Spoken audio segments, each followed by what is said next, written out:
à toutes et à tous l'équipe, j'espère que vous allez bien.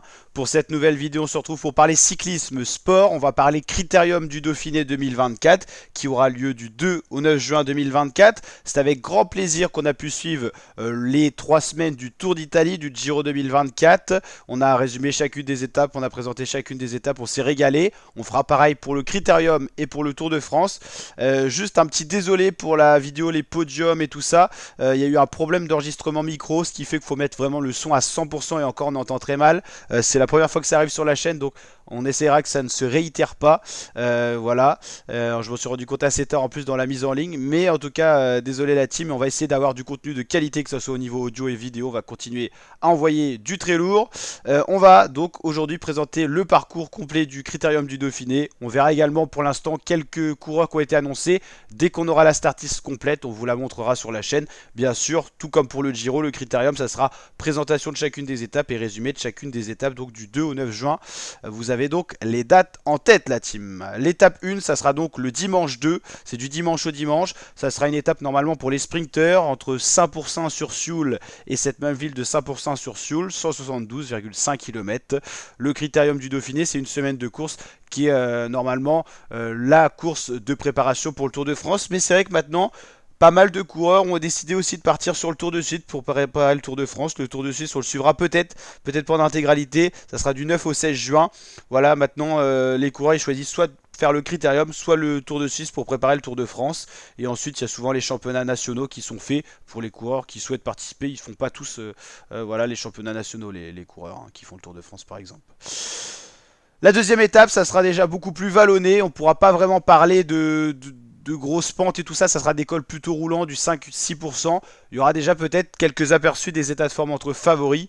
On aura notamment l'enchaînement final, Saint-Georges-en-Couzan et col de la Loge. Ouais, voilà, c'est ça. C'est des cols assez roulants toute la journée, du 5-6% sur des 4-5 km. C'est assez court et assez roulant, donc ça ne sera pas forcément très sélectif, vous l'avez compris. L'étape 3, ça sera vallonné, ça sera pas pour les sprinters, ça sera plutôt pour les baroudeurs. Des profils qu'on n'a pas si souvent vu que ça sur le Giro. Là voilà, c'est des étapes très ouvertes pour les baroudeurs grimpeurs et ça peut laisser de la place à d'autres coureurs que les favoris. Étape 4, ça sera un contre-la-montre assez long de 34,4 km, individuel. On précise bien individuel parce que les contre-la-montre collectifs sont sont revenus à la mode, sont beaucoup en vue en ce moment. Ça sera entre Saint-Germain-Laval et Neulise.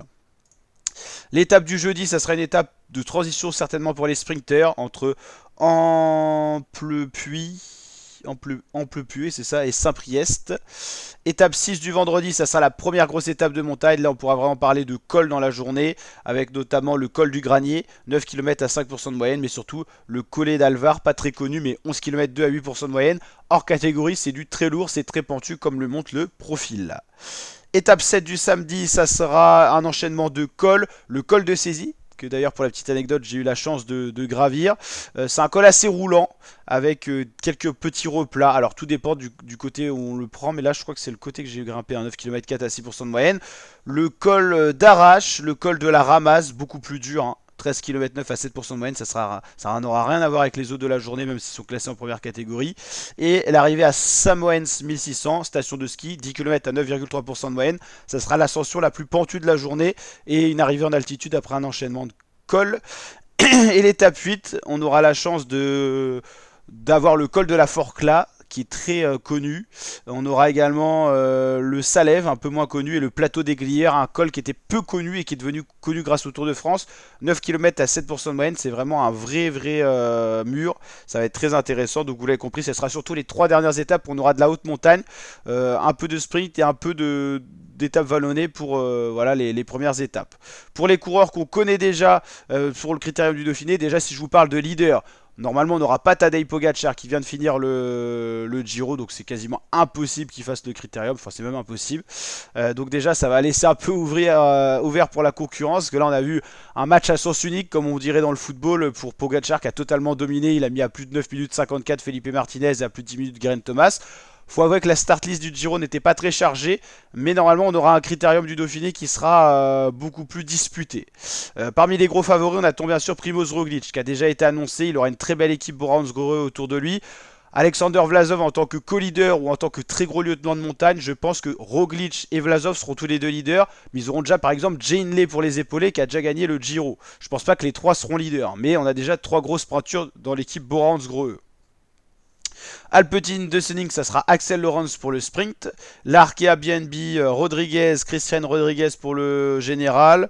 Ensuite, ouais, là après, c'est des coureurs qui ont des profils un petit peu complets, mais pas pour jouer le général. Terrada pour l'Astana, ça sera pour le général.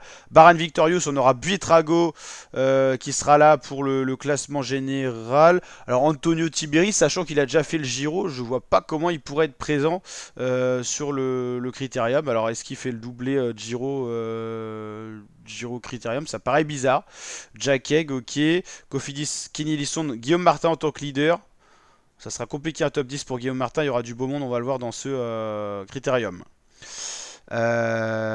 Félix Gall en tant que leader de la AG2R La Mondiale, Decathlon AG2R, IF Education avec le vétéran colombien Rigoberto Urán, FDJ avec Gaudu en tant que leader. Alors est-ce qu'on aura également le petit Lenny Martinez? On ne sait pas encore, on verra ça. Ineos avec Carlos Rodriguez en tant que leader, Joshua Tarling, très intéressant le Britannique pour le contre-la-montre, il y en aura un seul sur ce critérium.